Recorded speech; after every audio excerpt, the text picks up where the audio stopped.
અમદાવાદના ઘાટલોડિયા વિસ્તારમાં આવેલી સ્નેહાંજલિ સોસાયટીના 25થી વધુ મકાન ધારકો બિલ્ડરની બેદરકારીનો ભોગ બન્યા છે। વર્ષ 1985માં બિલ્ડરે અન્ય માલિકના પ્લોટ પર આ સોસાયટી ઊભી કરી દીધી હતી, જેના પૈસા ન ચૂકવતા વર્ષો બાદ એએમસી દ્વારા મકાનો ખાલી કરાવવાની નોટિસ અપાઈ છે। ત્રીજી નોટિસ બાદ પણ મકાન ખાલી ન થતા આજે એએમસીની ટીમ નળ અને ગટરના કનેક્શન કાપવા પહોંચી હતી, પરંતુ સ્થાનિકોના ઉગ્ર વિરોધના કારણે ટીમ પરત ફરી હતી। રહીશોની માંગ છે કે બિલ્ડરની ભૂલની સજા તેમને ન મળે। સ્થાનિકોના મતે નવી જંત્રી પ્રમાણે સોસાયટી 41 કરોડ રૂપિયા ક્યાંથી લાવે? જો જૂની જંત્રી પ્રમાણે રકમ લેવાય તો તેમને વાંધો નથી।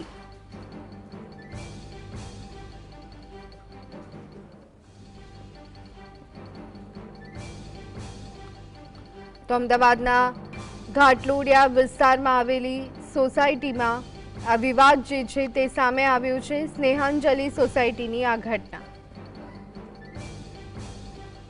અમદાવાદના ઘાટલોડિયા વિસ્તારમાં આવેલી સ્નેહાંજલિ સોસાયટીનો જે વિવાદ છે તે જોવા મળી રહ્યો છે। બિલ્ડરે બારોબાર જે પ્લોટ છે તે વેચવામાં આવ્યો તો તેને જ લઈને જે અમદાવાદ મ્યુનિસિપલ કોર્પોરેશન છે તેના દ્વારા તમામ રહીશો જે 25 જેટલા રહીશો છે તેને નોટિસ આપવામાં આવી છે। અને નોટિસ આપતાની સાથે જ જે મકાનો છે તે ખાલી કરવા અને જે પ્લોટ છે તે ખાલી કરવાનો હુકમ છે તે કરવામાં આવ્યો છે।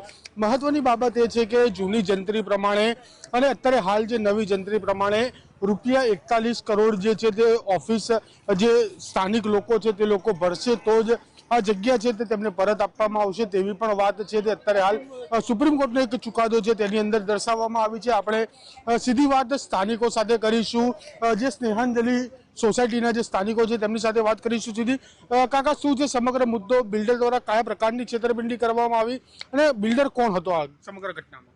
મારું નામ અરવિંદ ભોગીલાલ પટેલ છે। 10 સ્નેહાંજલિ સોસાયટીમાં રહું છું।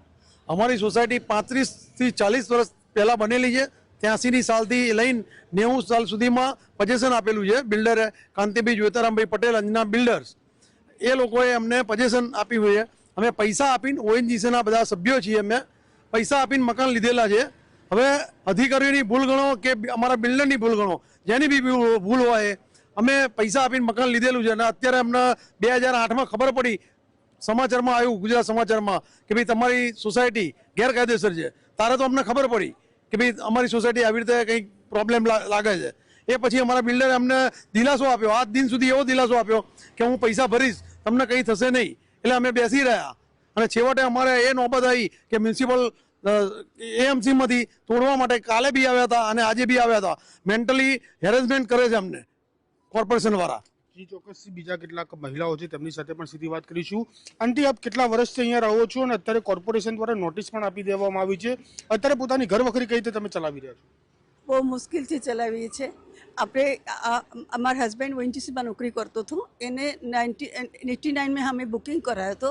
90માં પૈસા સ્ટેપ બાય સ્ટેપ આવ્યા હતા, મકાન જેવી બનતી ગઈ ને પછી આપણે 91માં રહેવા આવી છીએ। 91માં રહેવાય પછી 7-8 સાલ પછી આપણે ટ્રાન્સફરેબલ જોબ છે, એમાં હતું જે આપણે મકાનનું કંઈક થયા છે, એટલે આપણે ખબર નથી પડી, પણ આપણે બિલ્ડર્સ એમ આશ્વાસન દેતા હતા આપણે છીએ। પછી બધા કરતા હતા, અમે એટલું ધ્યાન ના આપી, પણ એમનાથી તોડવાનું આવી ગયું છે એટલું બધું। આમ ક્યારની મેન્ટલી હેરાસ તો બહુ જ કરે છે આ લોકોને। આપણે મારું મિસ્ટર બહુ જ બીમાર છે, પથારીમાં છે, બેડમાં છે, હોસ્પિટલનો બેડ ઘરે લાવ્યા છે ને નર્સને બધું જ રાખ્યા, હું ના આવી છું। એટલે આપણે કરું તો શું કરું, આમ ક્યાંથી કરું એમ વિચારીએ છીએ।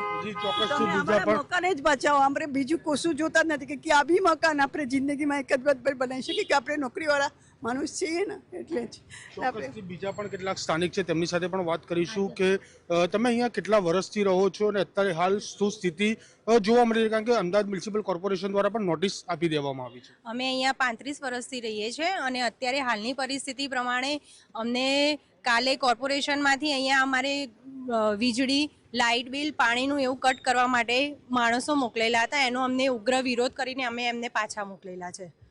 ચોક્કસથી બીજા પણ સ્થાનિકો છે તેમની સાથે વાત કરીશું। જો કોર્પોરેશન તંત્ર કે બિલ્ડર નહીં ચૂકે તો આગામી રણનીતિ તમારી શું રહેશે? કયા પ્રકારનું આંદોલન તમારું રહેશે? અમે તો પછી જો બિલ્ડર કે કોર્પોરેશન કંઈ નહીં કરે તો અમે ધારણા પર બેસી જશું ને અમે સળગીને મરી જશું અને ઝેર પીશું પણ અમે મકાન નહીં છોડી સીએમ ને જોડે આ જવું જ પડે અમારો જવાબ. બસ હું એટલી માગણી કરું કે અમારા ઘર બચાવો. દોષિત હોય એને પકડો, નિર્દોષને શું મારો છો? હજી ચોક્કસથી તમે કોઈ પોલીસ તંત્ર કે ક્યાંય રજૂઆત હાઈકોર્ટ છે કે સુપ્રીમ કોર્ટ છે કે રજૂઆત કરવામાં આવી છે તમારા સોસાયટી વતી? અમે કાલે 3 વાગે વસ્ત્રાપુર પોલીસ સ્ટેશનમાં ગયા હતા એફઆઈઆર કરવા માટે. અમારા બિલ્ડર ઉપર કાંતિભાઈ જોઈતારામ પટેલ ઉપર અન્ના બિલ્ડર્સ ઉપર અમે કરવા ગયા હતા. 9 વાગ્યા સુધી અમને બેસાડી રાખ્યા. આખી સોસાયટી અમારા 100 માણસો ત્યાં વસ્ત્રાપુર ખાધા પીધા વગર ત્યાં બેસી રહ્યા હતા, પણ અમારી એફઆઈઆર લીધી નથી. એટલે અમે અત્યારે ખૂબ પરેશાન છીએ અને મેન્ટલી ડિસ્ટર્બ છે બધા. ચોક્કસથી જે પ્રમાણે જે સ્નેહાંજલિ કોઓપરેટિવ સોસાયટીના જે સ્થાનિકો છે તેઓ કહી રહ્યા છે કે ખૂબ જ અત્યારે હાલ કપરી પરિસ્થિતિનો જે સામનો છે તે કરી રહ્યા છે. અમદાવાદ મ્યુનિસિપલ કોર્પોરેશન તંત્ર દ્વારા પણ જે પાણી વીજળી અને ગટરના કનેક્શન છે તે પણ અહીંયા કાપી નાખવામાં આવ્યા છે.